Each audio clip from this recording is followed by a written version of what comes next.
I just saw someone in the woods. Okay, very good. We're freaked. Who's there? Whoever you are, this isn't funny at all.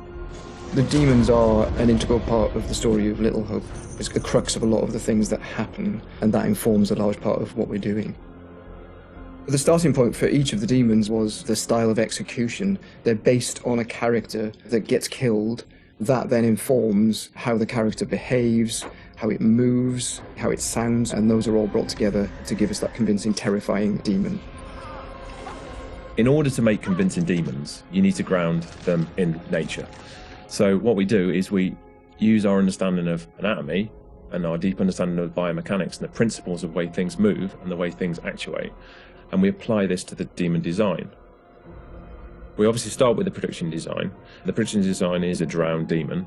What we need to do then is look for extra reference. We have to look at stuff like autopsies. We'd look at what happens to the skin when it gets exposed to water for a long time. We have to look at creatures from underwater. We look at various types of fish. Loads of images and real-world reference helps, although it's slightly gruesome.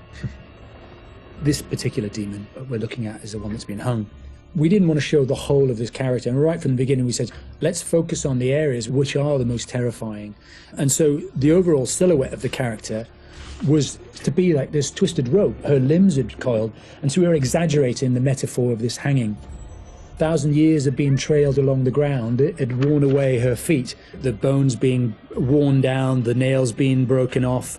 She'd been in pain for a long time.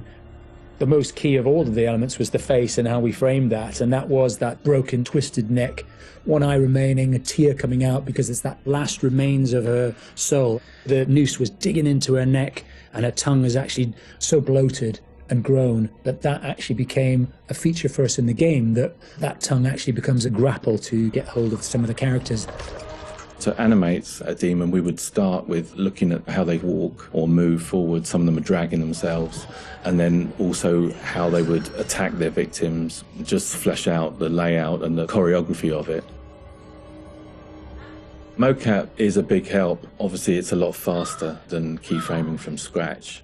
So we decided to use it as a base for some of them, and then we would layer on top of that all the characteristics that bring them to life, even though they're dead.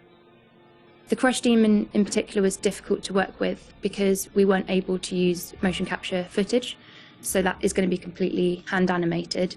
So that meant we were really starting from scratch. All the other demons, we did use actors' footage, so we have a lot of actors with spikes tied to them, limping across the scene. Let's get the fuck out of here! On the Broke Demon, we asked the actor to use various props to try and achieve the sort of movement that we wanted. And I think he did a great job. It was really successful. We've had to, again, add on to that to help with the weight and the believability.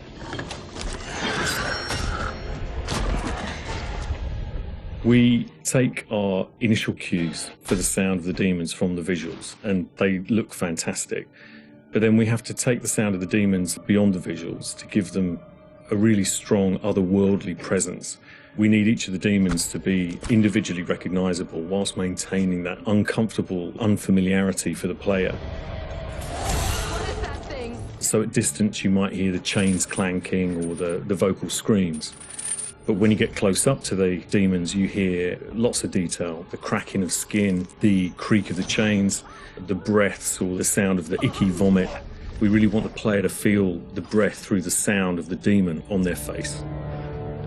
Angela, no! When we're thinking about the camera work for the demons, one thing that was really at the forefront of my mind was trying not to show too much, trying not to lose all restraint, and I think that's a really easy trap to fall into with CG in general, and especially with games that you've got all these monsters that you've built and you've spent a lot of time working on, and it's really easy just to go straight to putting everything on screen. But thinking back to some classic horrors, classic monster movies, a lot of times there the directors had to use a lot of restraint and just show little bits and pieces because they didn't have that kind of budget or that kind of effect to really make it convincing. And there's something about that I really like that I wanted to bring back to Little Hope. So when I was directing the camera team, I've asked them to show little bits, little glimpses, a clawed hand here, a shadow on the wall there, the chains rattling, whatever the key characteristics were of that demon. The interesting thing with that is that I think sometimes your imagination as a viewer fills in the blanks in a far more terrifying way than we really could. So we tried to build up that suspense, working up to this big reveal where you finally see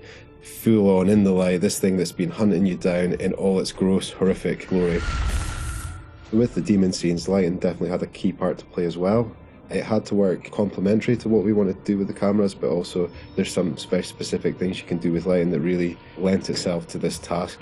So one of the big ones was the use of silhouettes. The demons have really interesting form and really interesting shapes. They're very unusual, you know, these humanoid creatures all distorted, and we wanted to use that without revealing too much. So quite often we tried to use backlighting, or the fog that's present all through Little Hope is a really useful tool for silhouettes, as you can have this nice separation with a brighter background and then have the creature dark in the foreground. It was a nice way to make them feel even more gross than they really were.